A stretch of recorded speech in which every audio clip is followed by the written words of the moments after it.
Hello friends, HSI social science political science part 2 PYQ analysis and discussion വീഡിയോയിലേക്ക് എല്ലാവർക്കും സ്വാഗതം. Part 1 video നിങ്ങൾ പ്രയോജനപ്പെടുത്തിയെന്നാണ് ഞാൻ വിശ്വസിക്കുന്നത്. കാരണം ഒരുപാട് അഭിപ്രായങ്ങളും അതേപോലെ തന്നെ സംശയങ്ങളും ഒക്കെ നമ്മുടെ കമൻറ്റ് സെക്ഷനിൽ ഉണ്ടായിരുന്നു. സംശയങ്ങൾ ചോദിച്ചവർക്ക് ഞാൻ മറുപടി നൽകിയിട്ടുണ്ട്, ക്ലിയർ ആയി എന്നാണ് ഞാൻ വിശ്വസിക്കുന്നത്. ഓക്കെ, അപ്പം പാർട്ട് 1 നിങ്ങൾ പ്രയോജനപ്പെടുത്തിയതുപോലെ തന്നെ പാർട്ട് 2 വീഡിയോയും സ്കിപ്പ് ചെയ്യാതെ തന്നെ കാണുക. നിങ്ങൾക്ക് യൂസ്ഫുള്ളാണ്. നിങ്ങളുടെ എക്സാമിന് തീർച്ചയായിട്ടും നിങ്ങളിത് ഹെൽപ്പ് ചെയ്യും. ഓക്കെ, അപ്പോൾ നമുക്ക് വീഡിയോയിലേക്ക് പോകാം. അതിനു മുമ്പ് ഒരു കാര്യം പറയട്ടെ, നിങ്ങളുടെ കമൻസും അതേപോലെ തന്നെ നിങ്ങളുടെ ഡൗട്ടുകളെല്ലാം ചോദിക്കണം. നിങ്ങൾ നൽകുന്ന ഈ പ്രോത്സാഹനമാണ് നമ്മളുടെ ഒരു എനർജി എന്ന് പറയുന്നത്. അപ്പം കൂടുതൽ വീഡിയോകൾ ചെയ്യാനുള്ള എൻ്റെ ഇൻസ്പിറേഷൻ അതാണ്. സോ നിങ്ങളത് കണ്ടിന്യൂ ചെയ്യുക. നമുക്ക് ക്ലാസ്സിലേക്ക് കിടക്കാം. നമ്മുടെ ഒന്നാമത്തെ ചോദ്യം, പാർലമെൻറ്റിൻ്റെ സംയുക്ത സമ്മേളനത്തിൽ അധ്യക്ഷത വഹിക്കുന്നത് ആര്? ഓക്കെ, ഇതാണ് നമ്മുടെ ഒന്നാമത്തെ ചോദ്യം. ഓപ്ഷൻസ് ലോക്സഭാ സ്പീക്കർ, ഉപരാഷ്ട്രപതി, രാഷ്ട്രപതി, പ്രധാനമന്ത്രി, ഇങ്ങനെ 4 ഓപ്ഷൻസ് നമുക്ക് നൽകിയിട്ടുണ്ട്. അപ്പം സംയുക്ത സമ്മേളനമാണ് നമ്മുടെ വിഷയം. സംയുക്ത സമ്മേളനം എന്താണെന്ന് നമുക്കൊന്ന് നോക്കാം. നമ്മുടെ പാർലമെൻറ്റിൻ്റെ ഘടകങ്ങൾ എന്ന് പറയുന്നത് എന്തൊക്കെയാണ്? Lok Sabha, Rajya Sabha, president of India. 2 സഭകളും പ്രസിഡന്റ് ഓഫ് ഇന്ത്യയും ചേരുന്നതാണ് പാർലമെൻറ്റ് എന്ന് പറയുന്നത്, അല്ലേ? അപ്പം പാർലമെൻറ്റിൽ നടക്കുന്ന എന്താണ്? നിയമനിർമ്മാണമാണ്. സെൻട്രൽ ഗവൺമെൻറ്റിൻ്റെ ലെജിസ്ലേറ്റീവ് ഓർഗനാണ് പാർലമെൻറ്റ് എന്ന് പറയുന്നത്. നിയമനിർമ്മാണമാണ് ഇവിടെ നടക്കുന്നത്. നിയമത്തിൻ്റെ ആദ്യഘട്ടം എന്താണ്? ബില്ലാണ്, അല്ലേ? അപ്പം ഒരു ബില്ല് വന്നു കഴിഞ്ഞാൽ അത് ലോക്സഭ പാസ്സാക്കണം, രാജ്യസഭ പാസ്സാക്കണം, പിന്നെ പ്രസിഡന്റ് ഓഫ് ഇന്ത്യ പാസ്സാക്കണം. എങ്കിൽ മാത്രമേ ബില്ല് എന്തായിട്ട് മാറുന്നോ? ഒരു ലോ ആയിട്ട് അല്ലെങ്കിൽ ആക്റ്റായിട്ട് മാറുന്നുള്ളൂ. ക്ലിയർ ആണല്ലോ? അപ്പോൾ ഓരോ ബില്ലും ഇൻഡിപെൻഡൻ്റ് ആയിട്ട് തന്നെയാണ്. ലോക്സഭയാണെങ്കിലും രാജ്യസഭയാണെങ്കിലും ഓരോ ബില്ല് എന്താണ്? ഇൻഡിപെൻഡൻ്റ് ആയിട്ടാണ് പാസ്സാക്കുന്നത്. അപ്പോൾ ലോക്സഭ പാസ്സാക്കിയതിന് ശേഷം രാജ്യസഭയിലേക്ക് അയക്കുന്നു, അല്ലെങ്കിൽ രാജ്യസഭ പാസ്സാക്കിയതിന് ശേഷം ലോകസഭയിലേക്ക് അയക്കുന്നു. അതും അവിടെയും പാസ്സായതിനു ശേഷം പ്രസിഡന്റിലേക്ക് പോകുന്നു. ഇങ്ങനെയല്ലേ സാധാരണഗതിയിൽ നടക്കുന്നത്. ചില അവസരങ്ങളിൽ ലോക്സഭയ്ക്കും രാജ്യസഭയ്ക്കും ഇടയിൽ എന്താണ്? ബില്ലുകൾ പാസ്സാക്കുന്നതിലൊരു തർക്കമുണ്ടാവും. അല്ലെങ്കിൽ ലോക്സഭ പാസ്സാക്കി രാജ്യസഭയിലേക്ക് അയച്ചൊരു ബില്ല് 6 മാസമായിട്ടും എന്താണ്? സഭ റെസ്പോണ്ട് ചെയ്യാതിരിക്കുന്നു, രാജ്യസഭ റെസ്പോണ്ട് ചെയ്യാതിരിക്കുന്നു. അല്ലെങ്കിൽ രാജ്യസഭയിൽ നിന്ന് ലോകസഭയിലേക്ക് പോയൊരു ബില്ല് പാസ്സാക്കി ലോകസഭയിലേക്ക് പോയൊരു ബില്ല് 6 മാസമായിട്ടും യാതൊരുവിധ റെസ്പോണ്ടും ലോകസഭയിൽ നിന്ന് വരുന്നില്ല. ഇങ്ങനെയൊക്കെ ഒരു അവസരം വരുന്നു. അപ്പം സാധാരണ ഓർഡിനറി ബില്ലിൻ്റെ കാര്യമാണ് ഞാൻ ഈ പറയുന്നത്. ഓക്കെ, അങ്ങനെ ഒരു അവസരം വരുന്ന സമയത്ത് പ്രസിഡന്റ് എന്ത് ചെയ്യും? പ്രസിഡന്റ് ഇവരെ 2 പേരെയും ലോക്സഭയും രാജ്യസഭയും കൂടി ഒരുമിച്ച് വിളിച്ച് ഇരുത്താനുള്ളൊരു സംവിധാനം ഉണ്ടാക്കും. ഓക്കെ, അത് എന്തിനു വേണ്ടിയിട്ടാണെന്ന് ചോദിച്ചു കഴിഞ്ഞാൽ, ഈ തർക്കത്തിലുള്ള ബില്ല് സിമ്പിൾ മെജോറിറ്റിയിൽ പാസ്സാക്കി, കേവല ഭൂരിപക്ഷത്തിൽ പാസ്സാക്കി എടുക്കാൻ വേണ്ടിയിട്ടാണ് പ്രസിഡന്റ് എന്ത് ചെയ്യുന്നത്? ഈ 2 ലോകസഭയും രാജ്യസഭയും കൂടി ഒരുമിച്ച് വിളിച്ചിരുത്തുന്നത്. ഇതിനെയാണ് നമ്മൾ എന്തെന്ന് പറയുന്നത്? സംയുക്ത സമ്മേളനം എന്ന് പറയുന്നത്. എന്താണ് സംയുക്ത സമ്മേളനം എന്ന് പറയുന്നത്? അപ്പം പ്രസിഡന്റിന് സംയുക്ത സമ്മേളനം വിളിച്ചു കൂട്ടാനുള്ള അധികാരം നൽകുന്നത് ആർട്ടിക്കിൾ 108 ആണ്. ആർട്ടിക്കിൾ 108 പ്രകാരമാണ് president of India joint sitting അല്ലെങ്കിൽ സംയുക്ത സമ്മേളനം വിളിച്ചു കൂട്ടുന്നത്. ക്ലിയർ ആണല്ലോ? അപ്പോൾ എന്തിനു വേണ്ടിയിട്ടാണ്? ഒരു സാധാരണ ബില്ല് പാസ്സാക്കി എടുക്കുന്നതിനുള്ള പ്രതിസന്ധികളെ മറികടക്കാൻ. ഓക്കെ, അല്ലെങ്കിൽ ഒരു സാധാരണ ബില്ല് സിമ്പിൾ മെജോറിറ്റിയിൽ 2 സഭകൾക്ക് ഇടയിലുള്ള പ്രശ്നങ്ങൾ പരിഹരിച്ച് പാസ്സാക്കി എടുക്കാൻ വേണ്ടിയിട്ടാണ് president of India joint sitting വിളിച്ചു കൂട്ടുന്നത്. ക്ലിയർ ആണല്ലോ? അപ്പോൾ ഏകദേശം ഒരു ഐഡിയ കിട്ടി ജോയിന്റ് സിറ്റിംഗ് എന്താണ്. ഇനി ചോദ്യം എന്താണ്? സംയുക്ത സമ്മേളനത്തിൻ്റെ അധ്യക്ഷൻ ആരാണെന്നാണ് ചോദ്യം. ഓക്കെ, അപ്പം രാഷ്ട്രപതിയാണ് സംയുക്ത സമ്മേളനം വിളിച്ചു കൂട്ടുന്നത് എന്ന് കരുതി രാഷ്ട്രപതി സംയുക്ത സമ്മേളനത്തിൻ്റെ അധ്യക്ഷൻ അല്ല. ക്ലിയർ ആക്കുക.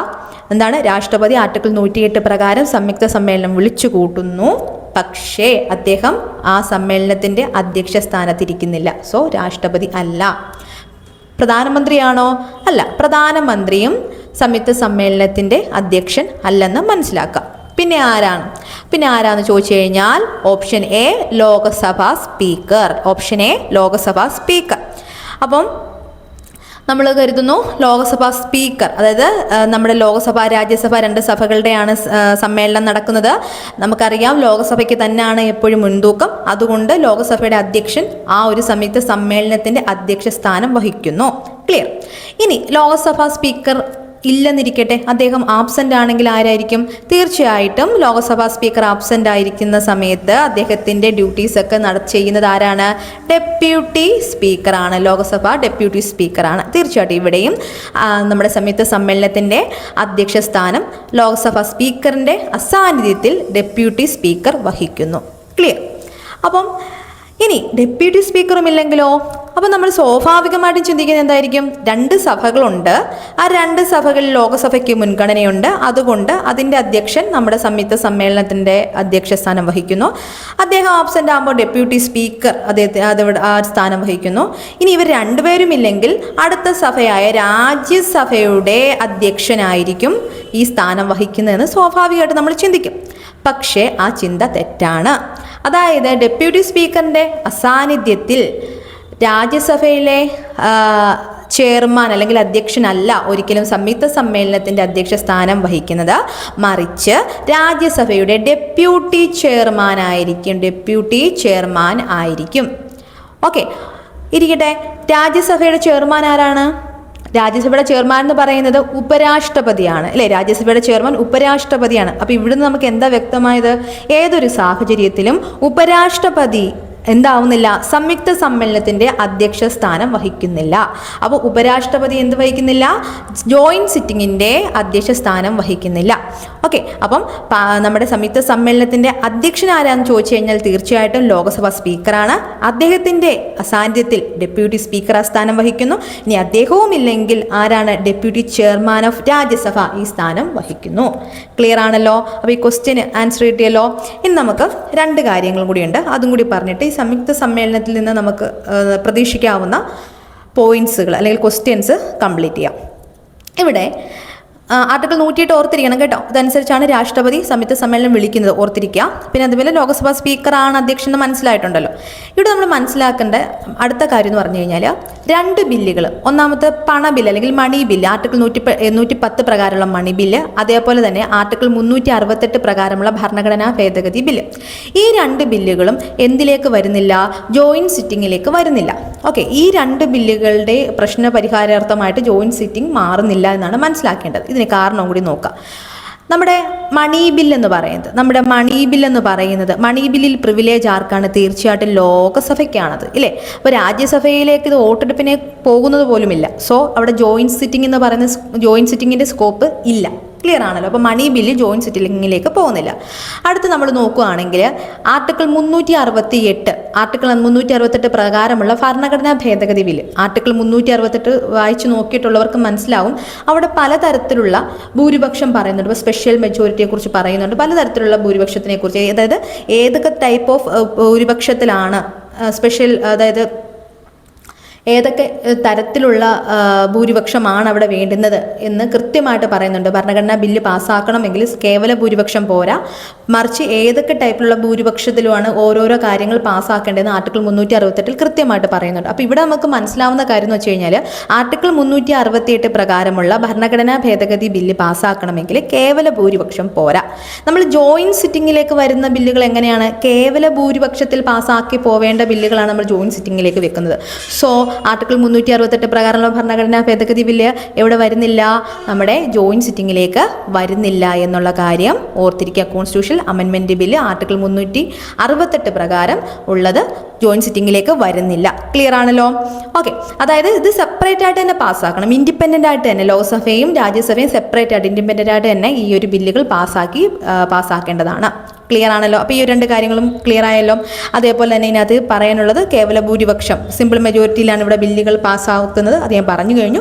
പിന്നെ ഒരു കാരണവശാലും എന്താണ് രാജ്യസഭയുടെ ചെയർമാൻ ഈ ഒരു അധ്യക്ഷ സ്ഥാനം വഹിക്കുന്നില്ല. അതായത് ഉപരാഷ്ട്രപതി ജോയിൻറ്റ് സിറ്റിങ്ങിൻ്റെ അധ്യക്ഷ സ്ഥാനം വഹിക്കുന്നില്ല. ഇത് നിങ്ങൾ കൃത്യമായിട്ട് ഓർത്തിരിക്കുക. അപ്പോൾ ഇത്രയുമാണ് ഈ ഒരു ക്വസ്റ്റ്യനുമായിട്ട് ബന്ധപ്പെട്ട് നമ്മൾ നോക്കേണ്ട കാര്യങ്ങൾ. ക്ലിയർ ആണല്ലോ?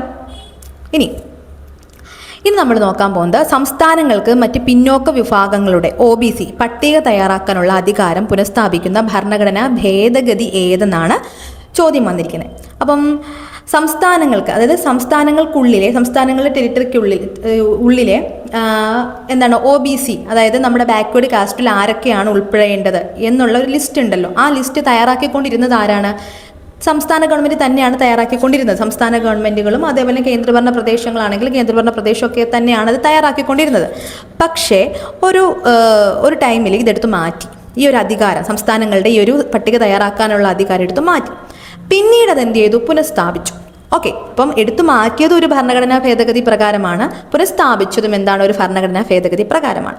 നമ്മുടെ ഇവിടുത്തെ ചോദ്യം എന്ന് പറഞ്ഞു കഴിഞ്ഞാൽ സംസ്ഥാനങ്ങൾക്കുള്ള ഈ ഒരു അധികാരം, OBC പട്ടിക തയ്യാറാക്കാനുള്ള അധികാരം പുനഃസ്ഥാപിച്ച ഭരണഘടനാ ഭേദഗതി ഏതെന്നാണ് നമ്മുടെ ചോദ്യം. നമുക്ക് ഓപ്ഷനായിട്ട് എന്താണ് 102 ഭേദഗതി, 103 ഭേദഗതി, 104 ഭേദഗതി, 105 ഭേദഗതി കൊടുത്തിട്ടുണ്ട്. ക്ലിയർ ആണല്ലോ? അപ്പം നമുക്ക് എന്താണ് ഇതിനകത്തൊരു കാര്യമൊന്ന് നോക്കാം. അപ്പം 2028 പാസ്സായ ഭരണഘടനാ ഭേദഗതിയാണ് 102 ഭരണഘടനാ ഭേദഗതി. ആക്ച്വലി ഈ ഒരു ഭരണഘടനാ ഭേദഗതി പ്രകാരം 2 ആർട്ടിക്കിൾസ് ആണ് വന്നത്, 338B-യും 342A-യും. ഓക്കെ, ഇതിൽ 338B എന്താണ് ദേശീയ പിന്നാക്ക വിഭാഗ കമ്മീഷൻ, നാഷണൽ കമ്മീഷൻ ഫോർ എന്താണ് ബാക്ക്വേർഡ് ക്ലാസസ്. അപ്പോൾ ഈ ഒരു കമ്മീഷന് എന്ത് നൽകുന്നു? ഭരണഘടനാപരമായിട്ടുള്ള പദവി നൽകുന്നു. അതായത് NCBCക്ക് ഭരണഘടനാപരമായിട്ടുള്ള ഒരു പദവി ലഭിക്കുന്നു ആർട്ടിക്കിൾ 338B പ്രകാരം 102 ഭരണഘടനാ ഭേദഗതിയിലൂടെ. അപ്പം ഇങ്ങനൊരു ഭരണഘടനാ അധികാരം ഇതിന് ലഭിക്കുന്നെന്ന് പറഞ്ഞു കഴിഞ്ഞാൽ, അതായത് നമ്മുടെ SC/BC അതായത് സോഷ്യലി, അതേപോലെ തന്നെ എക്കണോമിക്കലി, എഡ്യൂക്കേഷനലി സാമൂഹ്യപരമായിട്ടും വിദ്യാഭ്യാസപരമായിട്ടുമൊക്കെ പിന്നാക്കം നിൽക്കുന്ന വിഭാഗങ്ങളെ സംബന്ധിച്ച നയങ്ങളിൽ സർക്കാരിനെ ഉപദേശിക്കുന്നതിനുള്ള ഒരു നിയമാനുസൃതമായിട്ടുള്ള ഒരു സ്ഥാപനമായിട്ട് ആര് മാറുന്നു? NCBC മാറുന്നു. ഓക്കെ, അപ്പം നമ്മുടെ സംസ്ഥാനങ്ങളുടെ അകത്ത് തന്നെ ഉള്ള സാമൂഹ്യമായിട്ട് പിന്നോക്കം നിൽക്കുന്ന ആയിക്കോട്ടെ, വിദ്യാഭ്യാസപരമായിട്ട് പിന്നോക്കം നിൽക്കുന്ന വ്യക്തികളായിക്കോട്ടെ, അപ്പോൾ ഈ വിഭാഗത്തെ എങ്ങനെയാണ് മുന്നോക്കം കൊണ്ടുവരേണ്ടത്, ഇവർക്ക് എങ്ങനെയൊക്കെയുള്ള റിസർവേഷൻ കൊടുക്കണം തുടങ്ങിയ കാര്യങ്ങളെ ഉപദേശിക്കുന്ന ഒരു ഭരണഘടനാ പദവിയുള്ള സ്ഥാപനമായിട്ട് ആര് മാറുന്നു? ദേശീയ പിന്നാക്ക വിഭാഗ കമ്മീഷൻ മാറുന്നു. അപ്പം 338B ആണ് ഇതിനുള്ള അധികാരം നൽകുന്നത്. ഓക്കെ, അതേസമയം തന്നെ ഇതേ ഭരണഘടനാ ഭേദഗതിയിലൂടെ തന്നെ വരുന്ന ആർട്ടിക്കിൾ 342A എന്താ ചെയ്യുന്നതെന്ന് വെച്ച് കഴിഞ്ഞാൽ, ഓരോ സംസ്ഥാനത്തിനും അതേപോലെ തന്നെ കേന്ദ്രഭരണ പ്രദേശത്തിനുമായിട്ട് നമ്മൾ നേരത്തെ പറഞ്ഞ പോലെ തന്നെ സോഷ്യലി, അതേപോലെ എഡ്യൂക്കേഷനലി പിന്നോക്കം നിൽക്കുന്ന ആൾക്കാരെ തിരിച്ചറിയാനും അവരുടെ പട്ടിക തയ്യാറാക്കാനുമുള്ള അധികാരം എടുത്തു കളയുന്നു. അപ്പം ആർട്ടിക്കിൾ 342A എന്താ ചെയ്യുന്നത്? സംസ്ഥാനത്തിൻ്റെ ഈ ഒരു പട്ടിക തയ്യാറാക്കാനുള്ള അധികാരം എടുത്തു കളയുകയാണ് ചെയ്തത്. ഓക്കെ, അപ്പം അതിന് പകരം എന്താണ് ഈ അധികാരം? ആർക്കാണ് ഈ അധികാരം? പ്രസിഡന്റിന് നൽകുന്നു. ഓക്കെ, ഈ അധികാരം പ്രസിഡന്റിന് നൽകുകയും ചെയ്യുന്നു ആർട്ടിക്കിൾ 342 പ്രകാരം. അപ്പം 102 ഭരണഘടനാ ഭേദഗതി ആർട്ടിക്കിൾ 342A കൊണ്ടുവരുന്നു. അത് പ്രകാരം അതാത് സംസ്ഥാനങ്ങൾക്ക് സ്വന്തം ടെറിട്ടറിയിലുള്ള OBC വിഭാഗക്കാരെയും അതേപോലെ തന്നെ SC/BC-കാരുടെയൊക്കെ പട്ടിക തയ്യാറാക്കാനുള്ള അവകാശം ഇല്ലാതാവുന്നു. ക്ലിയർ? പിന്നീട് 2021 105 ഭരണഘടനാ ഭേദഗതി പാസ്സാവുന്നു. എന്ന് വെച്ച് കഴിഞ്ഞാൽ ഇവിടെ എനിക്ക് എൻ്റെ ഓർമ്മ ശരിയാണെങ്കിൽ ഒരു മറാത്ത റിസർവേഷൻ കേസിൽ സുപ്രീം കോർട്ട് തന്നെ ആർട്ടിക്കിൾ 102 ഇൻ്റർപ്രറ്റ് ചെയ്യുന്നുണ്ട്. അപ്പോൾ അതിൻ്റെ സാധ്യതകളെക്കുറിച്ചും അതിൻ്റെ പ്രശ്നങ്ങളെക്കുറിച്ചുമൊക്കെ അവിടെ ആ ഒരു കേസിൽ ചർച്ചയാവുകയും അതിൻ്റെ ഭാഗമായിട്ട് 2022 105 ഭരണഘടനാ ഭേദഗതി നിലവിൽ വരികയും ചെയ്യുന്നു. 105 ഭരണഘടനാ ഭേദഗതിയിൽ പറയുന്നത് എന്താണെന്ന് വെച്ച് കഴിഞ്ഞാൽ, അതായത് അതാത് സംസ്ഥാനത്തും അതാത് കേന്ദ്രഭരണ പ്രദേശത്തുമുള്ള സാമൂഹികമായും വിദ്യാഭ്യാസപരമായിട്ട് പിന്നോക്കം നിൽക്കുന്നവരുടെ പട്ടിക തയ്യാറാക്കാനുള്ള അവകാശം ആർക്ക് തന്നെ കൊടുക്കണമെന്നാണ്? അതായത് സംസ്ഥാനങ്ങൾക്ക് തന്നെ കൊടുക്കണം, അല്ലെങ്കിൽ കേന്ദ്രഭരണ പ്രദേശങ്ങൾക്ക് തന്നെ കൊടുക്കണമെന്നാണ് പറയുന്നത്. അപ്പോൾ ഇതിൽ ആരും ഉൾപ്പെടുന്നുണ്ട്? OBCയും ഉൾപ്പെടുന്നുണ്ട്. അതർ ബാക്ക്വേർഡ് കാസ്റ്റും ഈ ഒരു 105 ഭരണഘടനാ ഭേദഗതിയിലേക്ക് തന്നെ അതിൻ്റെ അണ്ടറിൽ തന്നെ വരുന്നു. ക്ലിയർ ആണല്ലോ? അപ്പോൾ 105 ഭരണഘടനാ ഭേദഗതിയാണ് സംസ്ഥാനങ്ങൾക്ക് നഷ്ടപ്പെട്ടു പോയ 102 ഭരണഘടനാ ഭേദഗതിയിലൂടെ നഷ്ടപ്പെട്ടു പോയ OBC വിഭാഗങ്ങളുടെ പട്ടിക തയ്യാറാക്കാനുള്ള അധികാരം കൊടുക്കുന്നത്. ക്ലിയർ ആണല്ലോ? ഓക്കെ, അപ്പം നമ്മുടെ ആൻസർ ഏതാണ്? 105 ആണ് നമ്മുടെ ആൻസർ എന്ന് പറയുന്നത്. 105 ഭരണഘടനാ ഭേദഗതിയാണ് സംസ്ഥാനങ്ങൾക്ക് മറ്റ് പിന്നോക്ക വിഭാഗങ്ങളുടെ പട്ടിക തയ്യാറാക്കാനുള്ള അധികാരം പുനഃസ്ഥാപിക്കുന്നത്. ക്ലിയർ? ഇനി നമുക്ക് അടുത്ത ചോദ്യത്തിലേക്ക് പോകാം. ഇത് എളുപ്പമാണ്. കേരളത്തിലെ സംവരണ ലോകസഭാ മണ്ഡലങ്ങളുടെ എണ്ണം. കേരളത്തിലെ സംവരണ ലോകസഭാ മണ്ഡലങ്ങളുടെ എണ്ണം. നമ്മുടെ ലോകസഭാ മണ്ഡലങ്ങളിൽ റിസർവേഷനുള്ള ലോകസഭാ മണ്ഡലങ്ങൾ ഏതൊക്കെയാണെന്നാണ് ചോദിച്ചിരിക്കുന്നത്. ആൻസർ 1, 2, 3, 4. നോക്കാം. കേരളത്തിൽ എത്ര ലോകസഭാ മണ്ഡലങ്ങളാണ്? 20 ലോകസഭാ മണ്ഡലങ്ങളാണുള്ളത്. ഇതിൽ 2 എണ്ണം പട്ടികജാതിക്കാണ്, അത് സ്കെഡ്യൂൾഡ് കാസ്റ്റിനാണ്. അത് സ്കെഡ്യൂൾഡ് കാസ്റ്റ് സ്ഥാനാർത്ഥികൾക്കായിട്ടാണ് സംവരണം ചെയ്തിരിക്കുന്നതെന്ന് മനസ്സിലാക്കുക. മനസ്സിലാക്കുക. നമ്മുടെ കേരളത്തിലെ ST അതായത് എന്താണ് പട്ടികവർണ്ണ സ്ഥാനാർത്ഥികൾക്കായിട്ട് പട്ടികവർഗ സ്ഥാനാർത്ഥികൾക്കായിട്ട് ഏതെങ്കിലും മണ്ഡലങ്ങൾ സംവരണം ചെയ്തിട്ടുണ്ടോ? ഇല്ല, അങ്ങനെ സംവരണമില്ല. അങ്ങനെ ഒരു സംവരണം ചെയ്തിട്ടുള്ള മണ്ഡലങ്ങളില്ല എന്ന് മനസ്സിലാക്കുക. 20-ൽ 2 എണ്ണം എന്ന് പറയുന്നത് എന്തിനു വേണ്ടിയിട്ടാണ്? പട്ടികജാതി സ്ഥാനാർത്ഥികൾക്കായിട്ട് സംവരണം ചെയ്തിട്ടുണ്ട്. ആലത്തൂരും മാവേലിക്കരയുമാണ്. Okay, Alathur and Mavelikkara. Clear? ഇനി അടുത്ത ചോദ്യത്തിലേക്ക് പോകാം. ഇനി പറയുന്നവ പൊരുത്തപ്പെടുത്തുക, അതായത് മാച്ച് ചെയ്യുക എന്നുള്ളതാണ് അല്ലേ. അപ്പം ഇവിടെ നമുക്ക് നൽകിയിരിക്കുന്നത് നിർദ്ദേശ തത്വങ്ങൾ നൽകിയിരിക്കുന്നു, അനുച്ഛേദം നൽകിയിരിക്കുന്നു. അപ്പം നിർദ്ദേശ തത്വങ്ങൾ എന്ന് പറയുമ്പം DPSP ആണ്, പാർട്ട് 4ലാണ് അല്ലേ. എന്താ DPSP? അതായത് നമ്മുടെ ഒരു ഇന്ത്യ എന്ന് പറയുന്ന ഒരു ക്ഷേമ രാഷ്ട്രമായിട്ട് വളർത്തിയെടുക്കാൻ വേണ്ടുന്ന നിർദ്ദേശങ്ങളാണ് ഇവിടെ കൊടുത്തിരിക്കുന്നത് അല്ലേ. ഒരു വെൽഫെയർ കൺട്രി ആയിട്ട് ഇന്ത്യയെ മാറ്റുക എന്ന ഉദ്ദേശത്തോടു കൂടി ഭരണഘടനയിൽ വന്നിരിക്കുന്ന ഭാഗമാണ് പാർട്ട് 4 എന്ന് പറയുന്നത്. ശരിക്കും നമ്മളെ ഭരിക്കുന്ന സ്റ്റേറ്റ് എന്ന് പറയുമ്പോൾ സെൻട്രൽ ഗവൺമെൻറ് ഉണ്ട്, സംസ്ഥാന ഗവൺമെൻറ് ഉണ്ട്, അതേപോലെ നമ്മുടെ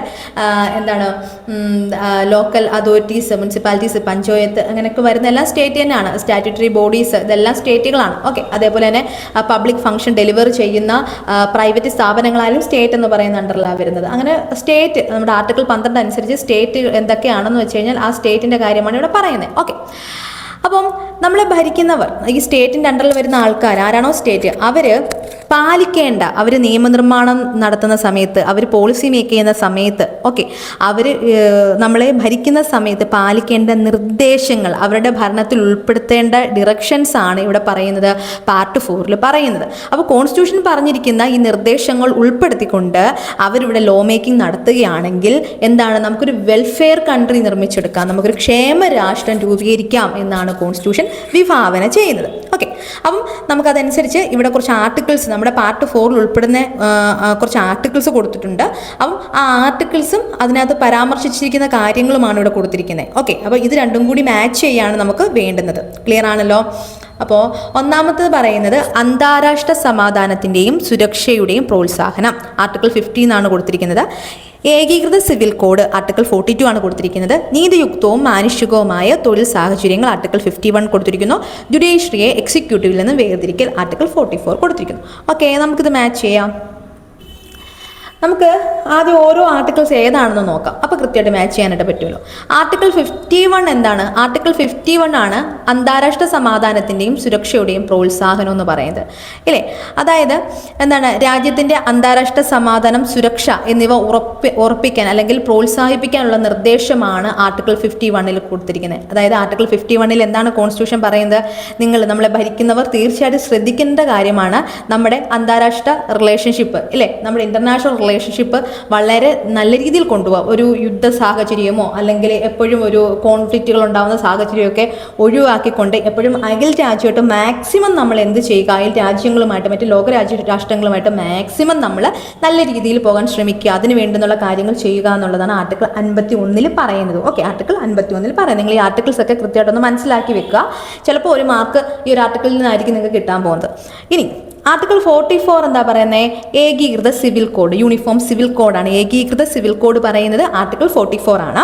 അപ്പോൾ ആർട്ടിക്കിൾ 44 എന്ന് പറഞ്ഞു കഴിഞ്ഞാൽ നമ്മുടെ ഇന്ത്യയുടെ ഒരു നമുക്കറിയാലോ, നമ്മുടെ ഒരു അവസ്ഥയെന്ന് പറഞ്ഞു കഴിഞ്ഞാൽ നമുക്കിപ്പം ഹിന്ദു, മുസ്ലിം, ക്രിസ്ത്യൻ ഇങ്ങനെ 3 മേജറായിട്ട് റിലീജിയൻ നമുക്ക് എടുക്കുകയാണെങ്കിൽ നമ്മുടെ പല കാര്യങ്ങൾ, നമ്മുടെ ജീവിതത്തിൽ നടക്കുന്ന പല കാര്യങ്ങളും എക്സാമ്പിളായിട്ട് പറയുമെങ്കിൽ നമ്മുടെ മാരേജ്, അതേപോലെ തന്നെ നമ്മുടെ പൈതൃകമായിട്ട് നമുക്ക് ലഭിക്കുന്ന സ്വത്തുക്കളുടെ വിതരണം അല്ലെങ്കിൽ അതിൻ്റെ വിഭജനം, ഇതൊക്കെ നടക്കുന്നതെന്ന് പറഞ്ഞു കഴിഞ്ഞാൽ അപ്പം ഹിന്ദു ആണെങ്കിൽ അവരുടേതായിട്ടുള്ള ഒരു നിയമവശം, മുസ്ലിംസ് ആണെങ്കിൽ അവരുടേതായിട്ടുള്ള മതത്തിൻ്റെ നിയമവശം, ക്രിസ്ത്യൻസ് ആണെങ്കിൽ ക്രിസ്ത്യൻസിൻ്റെ നിയമവശം, ഇതനുസരിച്ചാണ് പല കാര്യങ്ങളും നമുക്ക് നടക്കുന്നത്. നമ്മുടെ മാരേജും കാര്യങ്ങളും നമ്മുടെ കസ്റ്റംസ് ഒക്കെ നോക്കുമ്പോൾ നിങ്ങൾക്കറിയാം. അപ്പം ഇതെല്ലാം മാറ്റി നിർത്തിക്കൊണ്ട് ഇന്ത്യയിലെ ജനങ്ങൾക്കെല്ലാം തന്നെ സമാനമായിട്ടുള്ളൊരു നിയമം കൊണ്ടുവരിക.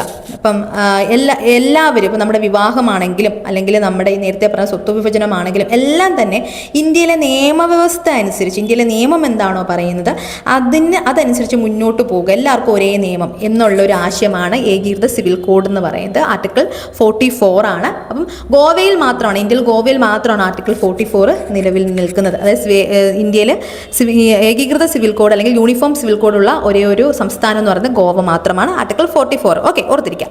ഇനി അടുത്തത് ആർട്ടിക്കിൾ 42 എന്താണ്? നീതിയുക്തവും മാനുഷികവുമായ തൊഴിൽ സാഹചര്യങ്ങൾ. നീതിയുക്തവും മാനുഷികവുമായിട്ടുള്ള തൊഴിൽ സാഹചര്യങ്ങളാണ് എന്തെന്ന് പറയുന്നത്? ആർട്ടിക്കിൾ 42. അതായത് നമ്മുടെ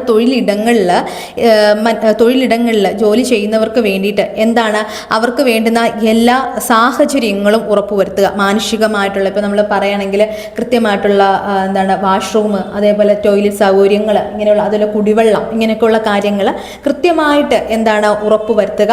അവർക്ക് വേണ്ടുന്ന മറ്റ് ബെനിഫിറ്റ്സ് എന്തൊക്കെയാണ്, അതായത് അവരുടെ എന്താണ് വരുമാനമായിട്ട് ബന്ധപ്പെട്ട, അവരുടെ സാലറിയുമായിട്ട് ബന്ധപ്പെട്ട കാര്യങ്ങൾ, ഇതെല്ലാം തന്നെ കൃത്യമായിട്ട് അവർക്കൊരു മാനുഷിക പരിഗണന കൊടുത്ത്, തൊഴിലാളികൾ മനുഷ്യരാണെന്നുള്ള പരിഗണന കൊടുത്ത് ആ ഒരു സാഹചര്യം കൊണ്ടുവരാനാണ് എന്ത് പറയുന്നത്? ആർട്ടിക്കിൾ 42 പറയുന്നത്. ഇനി അടുത്ത ആർട്ടിക്കിൾ 50 ആണ്. ആർട്ടിക്കിൾ 50 എന്ന് പറയുന്നത് ജുഡീഷ്യറിയെ എക്സിക്യൂട്ടീവിൽ നിന്ന് വേർതിരിക്കുകയാണ്. ആർട്ടിക്കിൾ 50 എന്ന് പറയുന്നത് ജുഡീഷ്യറിയെ എക്സിക്യൂട്ടീവിൽ നിന്ന് വേർതിരിക്കുകയാണ് ആർട്ടിക്കിൾ 50. അതായത് നമുക്ക് അറിയാവുന്ന കാര്യമാണ്, നമുക്ക് എക്സിക്യൂട്ടീവ് എന്ന് പറയുമ്പോൾ എന്താണ്? ഗവൺമെൻറ് ആണ് അല്ലേ? നമ്മുടെ കാര്യനിർവഹണം എന്ന് പറയുന്നത് ആരാണ്? ഗവൺമെൻറ് ആണ് നടത്തുന്നത്. ഇപ്പോൾ നമുക്ക് നമ്മുടെ ഫണ്ടമെന്റൽ റൈറ്റ്സ് ആർട്ടിക്കിൾ 14 എന്താ പറയുന്നത്? ആർട്ടിക്കിൾ 14 കൃത്യമായിട്ട് പറയുന്നുണ്ട്, ഇന്ത്യയിലെ ജനങ്ങളുടെ മൗലിക അവകാശങ്ങൾ ലംഘിക്കുന്ന രീതിയിൽ ഇവിടെ നമ്മൾ ഭരിക്കുന്നവർ ഒന്നും തന്നെ ചെയ്യരുത് അല്ലേ? ഇനി ഇവരെന്തെങ്കിലും ചെയ്തെന്നിരിക്കട്ടെ, നമ്മുടെ അവകാശങ്ങളെ ലംഘിക്കുന്ന രീതിയിൽ നമ്മളെ ഭരിക്കുന്നവർ എന്തെങ്കിലും ഇവിടെ ചെയ്തെന്നിരിക്കട്ടെ, നമ്മൾ ആരെടുത്താ പോകുന്നത്? തീർച്ചയായിട്ടും നമ്മൾ നമ്മുടെ ജുഡീഷ്യറി എടുത്താ പോകുന്നത്, നീതിന്യായ വ്യവസ്ഥ എടുത്താണ് നമ്മൾ പോകുന്നത് അല്ലേ? അപ്പം നമുക്ക് ഏറ്റവും നല്ല രീതിയിലുള്ള ഒരു ന്യായം അവിടുന്ന് ലഭിക്കണമെങ്കിൽ ജുഡീഷ്യറി എന്തായിരിക്കണം? തീർച്ചയായിട്ടും സ്വതന്ത്രമായിട്ട് നിൽക്കുന്ന ഒന്നായിരിക്കണം. അത് എക്സിക്യൂട്ടീവിനോട്, അതായത് നമ്മളെ ഭരിക്കുന്നവരോട് ചേർന്ന് നിൽക്കുന്ന, സ്റ്റേറ്റിനോട് ചേർന്ന് നിൽക്കുന്ന ഒന്നാവരുത്. ഇപ്പം ജുഡീഷ്യറിയിലെ കുറേ ഉദ്യോഗസ്ഥന്മാർ എക്സിക്യൂട്ടീവിലെ ഉദ്യോഗസ്ഥരാണെന്നിരിക്കട്ടെ, അപ്പോൾ ശരിക്കും നമുക്കെന്നെ ഡൗട്ടാണ്, ഇവർ ആരുടെ പക്ഷം നിൽക്കും എന്നുള്ളത് നമുക്കെന്നെ ഡൗട്ടാണ്. അപ്പം അങ്ങനെ ഇവർ ചേർന്ന് നിന്ന് കഴിഞ്ഞാൽ, സെപ്പറേറ്റ് അല്ലാതെ നിന്ന് കഴിഞ്ഞാൽ ശരിക്കും നമ്മുടെ ഭരണഘടനയിൽ പറഞ്ഞു വെച്ചിരിക്കുന്ന പല കാര്യങ്ങളും എന്താണ്? സാധ്യമല്ലാതെ വരും. സോ എന്താണ്? തീർച്ചയായിട്ടും നമ്മുടെ ഒരു ജനാധിപത്യ, ഇന്ത്യ വിഭാവനം ചെയ്യുന്ന ഒരു ജനാധിപത്യ വ്യവസ്ഥയിലേക്ക് ഉയർന്നു വരണമെങ്കിൽ ജുഡീഷ്യറി എന്തായിട്ട് നിൽക്കണം? സെപ്പറേറ്റ് ആയിട്ട് തന്നെ നിൽക്കണം. അപ്പോൾ ജുഡീഷ്യറി എക്സിക്യൂട്ടീവിൽ നിന്ന് വേർതിരിക്കുന്ന ആർട്ടിക്കിളാണ് ആർട്ടിക്കിൾ 50. ഓർത്തിരിക്കുക, ആർട്ടിക്കിൾ 50. അപ്പോൾ ആർട്ടിക്കിൾ 50, 51, ആർട്ടിക്കിൾ 42, 44 ഇത്രയും നമ്മൾ പഠിച്ചു. ഇത്രയും കാര്യങ്ങൾ ഓർത്തിരിക്കുക. ഇത് വെച്ച് നോക്കുമ്പോൾ നമുക്ക് മാച്ച് ചെയ്യുന്നതെന്ന് പറയുന്നത് ഓപ്ഷൻ എ ആണ് കേട്ടോ. ഓപ്ഷൻ എ ആണ് നമുക്ക് മാച്ച് ചെയ്ത് വരുന്നത്. ക്ലിയർ ആണല്ലോ? ഏകദേശം കാര്യങ്ങൾ മനസ്സിലായല്ലോ? ഓക്കെ, നമുക്കിനി ആർട്ടിക്കിൾ 18 പോകാം. ആർട്ടിക്കിൾ 18 ബന്ധപ്പെട്ട ഒരു ചോദ്യമാണ് അടുത്ത വരുന്നത്. ആർട്ടിക്കിൾ 18 പ്രകാരമുള്ള പദവികൾ നിർത്തലാക്കുന്നതിനെ കുറിച്ചുള്ള പ്രസ്താവനകൾ ഏതാണ് ശരി? ആർട്ടിക്കിൾ 18 അബോളിഷൻ ഓഫ് ടൈറ്റിൽ ആണ് ആർട്ടിക്കിൾ 18 എന്ന് പറയുന്നത്. ആർട്ടിക്കിൾ 18 എവിടെയാണ് വരുന്നത്? ഫണ്ടമെന്റൽ റൈറ്റ്സിലാണ് വരുന്നത് അല്ലേ? ഫണ്ടമെന്റൽ റൈറ്റ്സ് എവിടെയാണ്? പാർട്ട് 3 ഫണ്ടമെന്റൽ റൈറ്റ്സിലാണ് ആർട്ടിക്കിൾ 18 വരുന്നത്. അബോളിഷൻ ഓഫ് ടൈറ്റിൽ അല്ലേ? നമ്മുടെ സമത്വത്തിനുള്ള അവകാശങ്ങളിൽ ഉൾപ്പെടുന്നതാണ് ആർട്ടിക്കിൾ 18 എന്ന് പറയുന്നത്. അപ്പം പദവികൾ നിർത്തലാക്കുകയാണ് ഇവിടെ ചെയ്യുന്നത്. അപ്പം ഇതുമായിട്ട് ബന്ധപ്പെട്ട് താഴെ കുറച്ച് പ്രസ്താവനകൾ നൽകിയിട്ടുണ്ട്. അതിൽ ശരിയായ പ്രസ്താവനകൾ ഏതൊക്കെയാണെന്നാണ് ചോദിച്ചിരിക്കുന്നത്. അപ്പോൾ നമുക്കൊന്ന് നോക്കാം, നമുക്കൊന്ന് അനാലിസിസ് ചെയ്ത് നോക്കാം ഓരോ പ്രസ്താവനകളും. സൈനികമോ അക്കാദമോ ആയ ഒരു പദവിയും സംസ്ഥാനങ്ങൾ നൽകുന്നതല്ല. ഓക്കെ, ഇവിടെ എന്താ പറയുന്നത്? സൈനികമായിട്ടും അല്ലാതെ അക്കാഡമിക് ആയിട്ടുള്ള ഒരു പദവിയും സംസ്ഥാനം നൽകുന്നില്ല എന്നാ പറയുന്നത്. അപ്പം തന്നെ നമുക്കറിയാം എന്താണ്. ഇപ്പോൾ PhD എടുത്തവർക്ക് നമുക്കറിയാം ഡോക്ടറേറ്റ് ആണ് അല്ലേ? ഡോക്ടർ എന്ന് പറഞ്ഞിട്ട് നമുക്ക് വെക്കാവുന്നതാണ്. അതേപോലെ തന്നെ നമ്മുടെ സൈനികമായിട്ടുള്ള ഒരുപാട് പദവികൾ നമുക്കറിയാം. കേണൽ, ക്യാപ്റ്റൻ, മേജർ, ഇതെല്ലാം നമ്മൾ കേൾക്കുന്നതാണ്. സോ സംസ്ഥാനം അത് നൽകിയില്ലെങ്കിൽ നമുക്കത് കേൾക്കാനായിട്ട് പറ്റുമോ? ഇല്ല. അപ്പോൾ എന്താണ്? ഒന്നാമത്തെ സ്റ്റേറ്റ്മെൻറ്റ് തെറ്റാണ്. ശരിക്കും സൈനികമായിട്ടും അക്കാദമിയുമായിട്ടുള്ള പദവികൾ മാത്രമേ സംസ്ഥാനങ്ങൾ നമുക്ക് നൽകുന്നുള്ളൂ. നമ്മുടെ പേരിനോടൊപ്പം ചേർത്ത് വെക്കാൻ ആ ഒരു അങ്ങനെയുള്ള പദവികൾ മാത്രമേ നമ്മുടെ സംസ്ഥാനം നമുക്ക് നൽകുന്നുള്ളൂ. സോ ഈ ഒരു സ്റ്റേറ്റ്മെന്റ് എന്ന് പറയുന്നത് എന്താണ്? തെറ്റാണ്. അപ്പോൾ ഓർത്തിരിക്കുക, സൈനികമായും അക്കാദമിയുമായിട്ടുള്ള പദവികൾ സംസ്ഥാനം നമുക്ക് നൽകുന്നുണ്ട് എന്നുള്ള കാര്യം മനസ്സിലാക്കി വെക്കുക ആർട്ടിക്കിൾ 18 അണ്ടറിൽ. ഇനി ഒരു ഇന്ത്യൻ പൗരനും ഒരു വിദേശ സംസ്ഥാനത്തിൽ നിന്നും ഒരു പദവിയും സ്വീകരിക്കാൻ പാടില്ല. ഒരു ഇന്ത്യൻ പൗരനും ഒരു വിദേശ സംസ്ഥാനത്തിൽ നിന്നും ഒരു പദവിയും സ്വീകരിക്കാൻ പാടില്ലെന്നാണ് ഇവിടെ പറഞ്ഞിരിക്കുന്നത്. നമുക്കറിയാവുന്നതാണ് നമ്മുടെ പ്രധാനമന്ത്രി അല്ലേ? അദ്ദേഹം വിദേശ രാജ്യങ്ങളിൽ നിന്നൊക്കെ പോകാറുണ്ട്. വിദേശ രാജ്യങ്ങളിൽ നിന്നൊക്കെ പല ടൈറ്റിലുകളും അദ്ദേഹം സ്വീകരിക്കാറുണ്ട്. ന്യൂസ് പേപ്പറിലൊക്കെ നമ്മൾ കേൾക്കുന്നതാണ്. അദ്ദേഹത്തിനോടുള്ള ബഹുമാനാർത്ഥം അവർ പല ടൈറ്റിലുകളും കൊടുത്തിട്ടുള്ളതായിട്ട് നമുക്ക് റീസെൻ്റ് ആയിട്ടൊക്കെ നമുക്ക് അറിയാവുന്ന കാര്യങ്ങളാണ്. അപ്പം ഈ ഒരു സ്റ്റേറ്റ്മെൻറ്റ് ശരിയാണെങ്കിൽ അതിന് സാധിക്കില്ലല്ലോ. ഈ ഒരു സ്റ്റേറ്റ്മെൻറ്റിൽ ചെറിയൊരു തിരുത്ത് വന്നു കഴിഞ്ഞാൽ ഈ സ്റ്റേറ്റ്മെൻറ്റ് ശരിയാവും. നിലവിൽ ഈ സ്റ്റേറ്റ്മെൻറ്റ് തെറ്റാണ്, പക്ഷേ ചെറിയൊരു തിരുത്തുണ്ടെങ്കിൽ ഇത് ശരിയാവും. അതായത് ഒരു ഇന്ത്യൻ പൗരനും ഒരു വിദേശ സംസ്ഥാനത്തിൽ നിന്നും ഒരു പദവി സ്വീകരിക്കാൻ പാടില്ലെന്നാണ് ഇവിടെ പറഞ്ഞിരിക്കുന്നത്. ശരിക്കും നമുക്ക് സ്വീകരിക്കാനായിട്ട് സാധിക്കും. നമ്മുടെ രാഷ്ട്രപതിയുടെ അറിവ് വേണം, രാഷ്ട്രപതിയുടെ അനുമതി ഉണ്ടെങ്കിൽ ഏതാണ് ഏത് ഇന്ത്യൻ പൗരനും വിദേശ രാജ്യത്തു നിന്നും ടൈറ്റിൽ സ്വീകരിക്കാൻ പറ്റും. അപ്പോൾ രാഷ്ട്രപതിയുടെ അനുമതി വേണം. ഓക്കെ, അല്ലാത്ത പക്ഷം ഇതെന്താണ്? തെറ്റാണ്. അപ്പോൾ രണ്ട് സ്റ്റേറ്റ്മെൻറ്റ് എന്താണ്? തെറ്റാണ്. ഇനി ഇന്ത്യൻ പൗരനല്ലാത്ത ഒരു വ്യക്തിയും സംസ്ഥാനത്തിന് കീഴിലുള്ള ഏതെങ്കിലും ലാഭകരമായ അല്ലെങ്കിൽ ട്രസ്റ്റ് പദവി വഹിക്കുന്ന സമയത്ത് രാഷ്ട്രപതിയുടെ സമ്മതമില്ലാതെ ഏതെങ്കിലും വിദേശ സംസ്ഥാനത്തിൽ നിന്നുള്ള ഒരു പദവി സ്വീകരിക്കാൻ പാടില്ല. അത് വളരെ ശരിയാണ്. ഇതൊരു വിദേശ വ്യക്തിയുടെ കാര്യമാണ് പറഞ്ഞിരിക്കുന്നത്. അപ്പോൾ ഇന്ത്യയിൽ വന്ന് ഒരു ട്രസ്റ്റ് പദവിയിലിരിക്കുന്ന വ്യക്തിയാണ്, അല്ലെങ്കിൽ വളരെ പ്രോഫിറ്റ് ഉണ്ടാക്കുന്ന ഒരു ബിസിനസ് നടത്തുന്ന ആളാണ്, ഏതെങ്കിലും ഒരു പ്രോഫിറ്റബിൾ ആയിട്ടുള്ള ഒരു പദവിയിലിരിക്കുന്ന ആളാണെന്നിരിക്കട്ടെ. അപ്പം അദ്ദേഹത്തിന് എന്താണ് ഒരു വിദേശ രാജ്യത്തു നിന്നും മറ്റൊരു രാജ്യത്തു നിന്നും അദ്ദേഹത്തിന് എന്ത് ലഭിക്കുകയാണ്? ഒരു ടൈറ്റിൽ കൊടുക്കാമെന്ന് അവർ തീരുമാനിക്കുകയാണ്. അദ്ദേഹത്തിന് അത് സ്വീകരിക്കണമെങ്കിലും എന്ത് വേണം? രാഷ്ട്രപതിയുടെ അനുമതി വേണം. രാഷ്ട്രപതി അനുവദിക്കാത്ത പക്ഷം, നമ്മുടെ ഇന്ത്യയുടെ രാഷ്ട്രപതി അനുവദിക്കാത്ത പക്ഷം അദ്ദേഹത്തിന് അത് സ്വീകരിക്കാനായിട്ട് സാധിക്കില്ല. അപ്പോൾ ആ സ്റ്റേറ്റ്മെൻറ്റ് എന്താണ്? വളരെ ശരിയാണ്. ഇനി നാലാമത്തെ നോക്കിയേ. സംസ്ഥാനത്തിന് കീഴിലുള്ള ഏതെങ്കിലും ലാഭകരമായ അല്ലെങ്കിൽ ട്രസ്റ്റ് പദവി വഹിക്കുന്ന ഒരു വ്യക്തിയും രാഷ്ട്രപതിയുടെ സമ്മതമില്ലാതെ വിദേശ സംസ്ഥാനത്തിൽ നിന്നോ അതിന് കീഴിലുള്ള ഏതെങ്കിലും തരത്തിലുള്ള സമ്മാനങ്ങൾ, ശമ്പളം അല്ലെങ്കിൽ ഓഫീസ് സ്വീകരിക്കാൻ പാടില്ല. ഇതിപ്പം നാലാമത്തെ പറയുന്നത് വെച്ച് കഴിഞ്ഞാൽ എന്താണ്? ജനറലായിട്ട് പറയുന്ന ഒരു സ്റ്റേറ്റ്മെൻ്റ് ആണ്. അത് ഇന്ത്യൻ പൗരനോ അല്ലെങ്കിൽ വിദേശ വ്യക്തിയൊന്നും ഇവിടെ പറഞ്ഞിട്ടില്ല. എന്താണ്? ഏതെങ്കിലും ഒരു വ്യക്തിയുടെ കാര്യമാണ് പറയുന്നത് അല്ലേ? സംസ്ഥാനത്തിന് കീഴിലുള്ള ഏതെങ്കിലും ലാഭകരമായ അല്ലെങ്കിൽ ട്രസ്റ്റ് പദവി വഹിക്കുന്ന ഒരു വ്യക്തി എന്നാണ് പറഞ്ഞിരിക്കുന്നത്. ഓക്കെ, അപ്പം നമ്മുടെ പൗരനാണെങ്കിലും പൗരനാണെങ്കിലും വിദേശ വ്യക്തിയാണെങ്കിലും നേരത്തെ ആ മൂന്നാമത് പറഞ്ഞ പോയിന്റ് തന്നെയാണ് നമ്മൾ നോക്കേണ്ടത്. ഏത് വ്യക്തിയാണെങ്കിലും പൗരനായിക്കോട്ടെ, പൗരൻ എന്ന് പറയുമ്പോൾ പൂർണ്ണമായിട്ടും ഇന്ത്യക്കാരനാണ്. അപ്പോൾ അദ്ദേഹത്തിന് എന്താണ്? വിദേശ രാജ്യത്തു നിന്നൊരു ടൈറ്റിൽ സ്വീകരിക്കണമെങ്കിൽ എന്താണ്? രാഷ്ട്രപതിയുടെ അനുവാദം വേണം. അല്ലാത്ത പക്ഷം അത് സ്വീകരിക്കാനായിട്ട് പാടില്ല. അപ്പോൾ അത് സമ്മാനങ്ങളായിക്കോട്ടെ, രാജ്യം നൽകുന്ന ഒരു വിദേശ രാജ്യം നൽകുന്ന സമ്മാനങ്ങളായിക്കോട്ടെ, ശമ്പളമായിക്കോട്ടെ, ഓഫീസ് ആയിക്കോട്ടെ, എന്തിനായാലും രാഷ്ട്രപതിയുടെ അനുവാദമില്ലാതെ നമുക്ക് സ്വീകരിക്കാനായിട്ട് സാധിക്കത്തില്ല. അപ്പോൾ ആർട്ടിക്കിൾ 18 പ്രകാരം 3ഉം 4ഉം എന്താണ്? ശരിയായിട്ടുള്ള ഓപ്ഷനാണ്. 1ഉം 2ഉം തെറ്റായിട്ടുള്ള ഓപ്ഷനുമാണ്. നമുക്ക് നോക്കാം. 3ഉം 4ഉം ഡി. 3ഉം 4ഉം ശരിയായിട്ടുള്ള ഓപ്ഷനാണ്. ക്ലിയർ ആണല്ലോ. ഇനി അടുത്ത്, ഏത് ഭരണഘടനയുടെ സാന്നിധ്യത്തിലാണ് ജുഡീഷ്യൽ റിവ്യൂ എന്ന ആശയം ഇന്ത്യൻ ഭരണഘടനയിൽ ഉൾച്ചേർത്തിരിക്കുന്നത്? അതായത് നമ്മൾ കഴിഞ്ഞ പാർട്ട് 1 വീഡിയോയിൽ നിങ്ങൾ കണ്ടതാണ്, നമ്മുടെ ജുഡീഷ്യൽ റിവ്യൂവിനെ കുറിച്ചാണ് ചോദ്യം വന്നിരിക്കുന്നത്. അപ്പോൾ തന്നെ ഞാൻ ഇതിൻ്റെ ആൻസർ പറഞ്ഞതാണ്. ജുഡീഷ്യൽ റിവ്യൂ എന്ന് പറയുന്നത് ഏത് ഭരണഘടനയിൽ നിന്നാണ് നമ്മൾ എടുത്തിരിക്കുന്നത്? അമേരിക്കൻ ഭരണഘടനയിൽ നിന്നാണ് അല്ലേ? അമേരിക്കൻ ഭരണഘടനയിൽ നിന്നാണ്. അപ്പം ജുഡീഷ്യൽ റിവ്യൂവിന് സാധ്യത കൊടുക്കുന്നത് ആർട്ടിക്കിൾ 13 ആണ് അല്ലേ? ജുഡീഷ്യൽ റിവ്യൂവിന് സാധ്യതകൾ കൊടുക്കുന്നത് ആർട്ടിക്കിൾ 13 ആണ്. അപ്പം ജുഡീഷ്യൽ റിവ്യൂ എന്ന് പറഞ്ഞു കഴിഞ്ഞാൽ എന്താണ്? പാർലമെൻറ്റോ സംസ്ഥാന ഗവൺമെൻറ്റോ അല്ലെങ്കിൽ മറ്റ് ലോക്കൽ അതോറിറ്റീസോ നിർമ്മിക്കുന്ന നിയമം എന്ന് പറയുന്നത് അത് ഭരണഘടനാപരമായിട്ട് ശരിയാണോ, അതിനകത്ത് നിയമപരമായിട്ട് എന്തെങ്കിലും തെറ്റുണ്ടോ, അതല്ലെങ്കിൽ ജനങ്ങൾക്കെതിരായിട്ട് ജനങ്ങളുടെ അവകാശങ്ങളെ, ഭരണഘടനാപരമായിട്ടുള്ള ജനങ്ങളുടെ അവകാശങ്ങളെ ലംഘിക്കുന്ന തരത്തിൽ ഏതെങ്കിലും ആണോ എന്ന് ചെക്ക് ചെയ്യുന്ന എന്താണ്? സുപ്രീം കോടതിയുടെയും ഹൈക്കോടതിയുടെയും അധികാരത്തെയാണ് നമ്മൾ എന്തെന്ന് പറയുന്നത്? ജുഡീഷ്യൽ റിവ്യൂ എന്ന് പറയുന്നത്. ക്ലിയർ ആണല്ലോ? ഓക്കെ. അപ്പോൾ അമേരിക്കൻ ഭരണഘടനയിൽ നിന്നാണ് ജുഡീഷ്യൽ റിവ്യൂ എടുത്തിട്ടുള്ളതെന്ന് ഓർത്തിരിക്കുക. ഇനി രാജിവെച്ചൊഴിയുന്ന രാഷ്ട്രപതി രാജിക്കത്ത് കൈമാറുന്നത് ആർക്കാണ്? രാഷ്ട്രപതി രാജിക്കത്ത് കൊടുക്കുന്നത് ആർക്കാണ്? ഇതാണ് നമ്മുടെ ചോദ്യം. പ്രധാനമന്ത്രിക്കാണോ, സ്പീക്കർക്കാണോ, സുപ്രീം കോടതി ചീഫ് ജസ്റ്റിസിനാണോ, ഉപരാഷ്ട്രപതിക്കാണോ? ആർട്ടിക്കിൾ 56(1) പ്രകാരം ആർക്കാണ്? നമ്മുടെ രാഷ്ട്രപതി ഉപരാഷ്ട്രപതിക്ക്, വൈസ് പ്രസിഡന്റിനാണ് എന്ത് കൊടുക്കുന്നത്? റെസിഗ്നേഷൻ ലെറ്റർ കൊടുക്കുന്നത്. ഉപരാഷ്ട്രപതി ആർക്കാണ്? രാഷ്ട്രപതി ആർക്കാണ്? ഉപരാഷ്ട്രപതിക്കാണ് എന്ത് കൊടുക്കുന്നത്? റെസിഗ്നേഷൻ ലെറ്റർ കൊടുക്കുന്നതെന്ന് ഓർത്തിരിക്കുക. ഇതേപോലെ തന്നെ നമ്മുടെ സ്പീക്കർ, രാജ്യസഭാ സ്പീക്കർ ആർക്കാണ് റെസിഗ്നേഷൻ കൊടുക്കുന്നത്? ഡെപ്യൂട്ടി സ്പീക്കർക്കാണ്. അത് ഓർത്തിരിക്കുക. നമ്മുടെ ഇന്ത്യൻ പൊളിറ്റിയിൽ ഈ എന്താണ് സ്പീക്കർ ഡെപ്യൂട്ടി സ്പീക്കർക്കും അതേപോലെ തന്നെ രാഷ്ട്രപതി ഉപരാഷ്ട്രപതിക്കുമാണ് എന്ത് റെസിഗ്നേഷൻ രാജിക്കത്ത് കൊടുക്കുന്നത്. സാധാരണഗതിയിൽ നമ്മളൊരു പൊസിഷനിൽ ഇരിക്കുകയാണെങ്കിൽ നമ്മുടെ ഹയർ അതോറിറ്റി ഏതാണ്? ആ ഹയർ അതോറിറ്റിക്കാണ് റെസിഗ്നേഷൻ ലെറ്റർ കൊടുക്കുന്നത്. പക്ഷെ നമുക്ക് ഇവിടെ കൊടുക്കുന്നതെന്ന് പറഞ്ഞു കഴിഞ്ഞാൽ ആർക്കാണ്? രാഷ്ട്രപതി ഉപരാഷ്ട്രപതിക്കാണ്. ഉപരാഷ്ട്രപതി ആർക്കാണ്? സ്പീക്കർ ആർക്കാണ്? ഡെപ്യൂട്ടി സ്പീക്കർക്കുമാണ് കൊടുക്കുന്നത്. ക്ലിയർ ആണല്ലോ? ഓക്കെ. ഇനി അടുത്തതെന്ന് പറയുന്നത് 6 മുതൽ 14 വയസ്സ് വരെയുള്ള എല്ലാ കുട്ടികൾക്കും നിർബന്ധിതവും സൗജന്യമായ വിദ്യാഭ്യാസത്തിനുള്ള അവകാശം ഏത് മൗലിക അവകാശത്തിൻ്റെ പരിധിയിൽ വരുന്നു എന്നുള്ളതാണ് ചോദ്യം വരുന്നത്.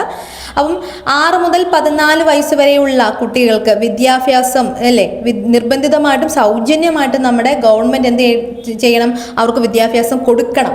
ഇതെന്താണ്, ഇത് നമ്മുടെ 21A എന്ന് പറയുന്ന ആർട്ടിക്കിളാണ് ഈ ഒരു കാര്യം പരാമർശിക്കുന്നത്. സൗജന്യ വിദ്യാഭ്യാസം 6 മുതൽ 14 വയസ്സ് വരെയുള്ള കുട്ടികൾക്ക് നിർബന്ധിതവും സൗജന്യവുമായിട്ടുള്ള വിദ്യാഭ്യാസം ഗവൺമെൻറ് നൽകണമെന്ന് പരാമർശിക്കുന്നത് ആർട്ടിക്കിൾ 21A അതായത് നമ്മുടെ 2022 86ാമത്തെ ഭരണഘടനാ ഭേദഗതിയിലൂടെയാണ് ആർട്ടിക്കിൾ 21A നിലവിൽ വരുന്നത് അല്ലേ. 6 വയസ്സ് മുതൽ 14 വയസ്സ് വരെയുള്ള എല്ലാ കുട്ടികൾക്കും സൗജന്യവും നിർബന്ധിതവുമായ വിദ്യാഭ്യാസം നൽകണമെന്നതാണ് ഇതിൻ്റെ ഒരു ഇതിൽ പറയുന്നതെന്ന് വെച്ച് കഴിഞ്ഞാൽ, അതായത് എന്താണ്, നമ്മുടെ രാജ്യത്ത് പിന്നോക്കം നിൽക്കുന്ന കുട്ടികളുണ്ടാവും അല്ലേ, സാമ്പത്തികമായിട്ട് പിന്നോക്കം നിൽക്കുന്ന കുട്ടികളുണ്ടാവും, സാമൂഹികമായിട്ട് പിന്നോക്കം നിൽക്കുന്ന കുട്ടികളുണ്ടാവും. ഇതിനെ എല്ലാം മറികടന്നുകൊണ്ട് അവർക്ക് വിദ്യാഭ്യാസം ലഭിക്കണം എന്ന ആശയം, അതായത് നമ്മുടെ DPSPയിൽ നിന്നുള്ള ആശയമാണ് ഇത് ഒരു ഭരണഘടനാ ഭേദഗതിയിലൂടെ ഫണ്ടമെന്റൽ റൈറ്റ്സിലോട്ട് ആഡ് ചെയ്തിരിക്കുന്നത്. ഓക്കെ, അപ്പം എന്തായാലും 21A ആണ് അല്ലേ, 21A ആണ് നമ്മുടെ സൗജന്യവും നിർബന്ധമായിട്ടുള്ള വിദ്യാഭ്യാസത്തിനെ കുറിച്ച് സംസാരിക്കുന്നത്. അപ്പം നമ്മുടെ ആർട്ടിക്കിൾസ് എന്ന് പറയുമ്പോൾ നമുക്ക് ഫണ്ടമെന്റൽ റൈറ്റ്സിൽ നമുക്ക് 6 മൗലിക അവകാശങ്ങളാണ് വരുന്നത്. അതിൽ ആർട്ടിക്കിൾ 14 മുതൽ 18 വരെ സമത്വത്തിനുള്ള അവകാശം വരുന്നു. 19 മുതൽ 22 വരെയാണ് സ്വാതന്ത്ര്യത്തിനുള്ള അവകാശം വരുന്നത്. 23 മുതൽ 24 വരെ ചൂഷണത്തിനെതിരെയുള്ള അവകാശം. 25 മുതൽ 28 വരെ മതസ്വാതന്ത്ര്യങ്ങളുടെ അവകാശം. ദെൻ ആർട്ടിക്കിൾ 29, 30 സാംസ്കാരികവും വിദ്യാഭ്യാസപരമായിട്ടുള്ള അവകാശങ്ങൾ. ഇതിൽ കൂടുതലും മൈനോറിറ്റിയുടെ കാര്യമാണ് ഉൾപ്പെടുത്തുന്നത്. ദെൻ ആർട്ടിക്കിൾ 32 ഭരണഘടനാ പരിഹാരത്തിനുള്ള അവകാശം. അപ്പോൾ ഇതിൽ ഏതിലായിരിക്കും വരുന്നത്? ആർട്ടിക്കിൾ 21A എന്ന് പറയുമ്പോൾ ഉറപ്പായിട്ടും സ്വാതന്ത്ര്യത്തിനുള്ള അവകാശമാണ് അല്ലേ. സ്വാതന്ത്ര്യത്തിനുള്ള അവകാശത്തിലാണ് എന്ത് വരുന്നത്? 6 മുതൽ 14 വയസ്സ് വരെയുള്ള കുട്ടികൾക്ക് നിർബന്ധിതവും സൗജന്യവുമായിട്ടുള്ള വിദ്യാഭ്യാസം ഗവൺമെന്റ് നൽകണമെന്നുള്ള ആർട്ടിക്കിൾ 21A വരുന്നത് സ്വാതന്ത്ര്യത്തിനുള്ള അവകാശത്തിന്റെ അണ്ടറിലാണ്. ഓക്കെ, അപ്പോൾ നമുക്ക് നോക്കാം ഏത് ഓപ്ഷനാണ്? ഓപ്ഷൻ ബി, സ്വാതന്ത്ര്യത്തിനുള്ള അവകാശം. ക്ലിയർ? അപ്പോൾ നമ്മുടെ ഇത്രയുമാണ് ഞാൻ ഇന്നത്തെ ഒരു വീഡിയോയിൽ ഉൾപ്പെടുത്തിയിരിക്കുന്നത്. ഇത്രയും PYQ ആണ്. അപ്പോൾ നിങ്ങൾക്ക് മനസ്സിലായി എന്നാണ് ഞാൻ വിശ്വസിക്കുന്നത്. എന്തെങ്കിലും ഡൗട്ട് ഉണ്ടെങ്കിൽ ചോദിക്കണം. ഞാൻ കഴിഞ്ഞ ക്ലാസ്സിൽ പറഞ്ഞതുപോലെ തന്നെ നമുക്ക് ഹിസ്റ്ററിയുടെയും ജോഗ്രഫിയുടെയും ഒക്കെ PYQ ചെയ്യാം. എത്രയും പെട്ടെന്ന് തന്നെ നിങ്ങളുടെ എക്സാമിന് ഉപകാരപ്രദമാകണം. സോ നമുക്ക് എത്രയും പെട്ടെന്ന് തന്നെ അത് ചെയ്യാം. നിങ്ങളുടെ കമൻസും അതേപോലെ തന്നെ നിങ്ങളുടെ സംശയങ്ങളൊക്കെ ചോദിക്കുക. തീർച്ചയായിട്ടും ഞാൻ മറുപടി നൽകുന്നതായിരിക്കും. അപ്പോൾ നമുക്ക് ഇന്നത്തെ വീഡിയോ ഇവിടെ അവസാനിപ്പിക്കാം. അടുത്ത വീഡിയോയിൽ കാണാം. നന്ദി.